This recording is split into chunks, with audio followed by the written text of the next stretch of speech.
Kui rääkida Vormsi ajaloolisest pärimusest, siis on teada, et enne teist maailmasõda selle ajani välja ajaloos tehti väga paljud tööd Vormsis ühiselt.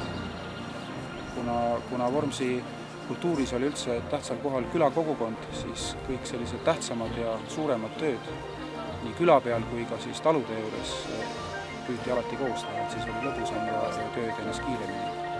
Et see nüüd nõukogude ajal see traditsioon nagu hääbus, aga siis uuemal ajal siin seoses Teeme ära kampaaniaga on püütud seda taastada ja eelkõige siis külaühingute juures, kus püütakse siis üheskoos teha küla sisemised heakorratööd ära üheskoos ja siis sellega ka seda kogukonda ennast üles ehitada.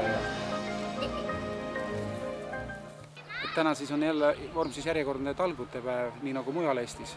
Mis on Vormsi saare omapära, on see, et siin toimuvad sellised ülesaarelised talgud juba väga pikka aega. Mäletan esimesi talgusid kuskil 1980. aastate keskel, kui vana surnuaia hooldamine võeti esimest korda ette ja nüüd on siis toimunud need kevadised talgud siin Vormsi vanal surnuaial juba üle 20 aasta siis kõvasti. Linnas elades ja kuuludes mingisse linnakogukonda või seltskonda, siis igasugused ühistegemised ja sellised rõõmud ju sisuliselt puuduvad. Omades siin nüüd seda maatükki ja maja, tekkis kohe niisugune tugev kuuluvuse tunne ja siis ühelt poolt on see nagu mingi sisemine sund ja jube mõnus on ka. Ja kindlasti on ju väärtus omaette see ka, et sellel suvel ükskõik kellega siin ringi käies ja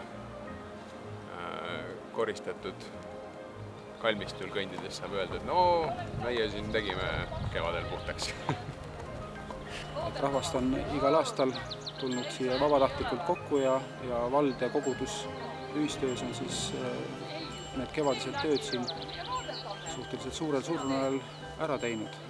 Et see väärtuslik rõngasristidega kalmistu püsiks nägusana ja oleks kõigil tore koht käia ja vaadata ja külalisigi tuua.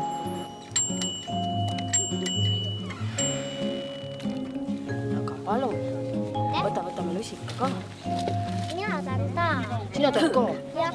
Sa tegid kõvasti tööd ka, eks ole? Jah. Leiba tahad? Siis on jah. Kuule sina, sitrakene, tule ka.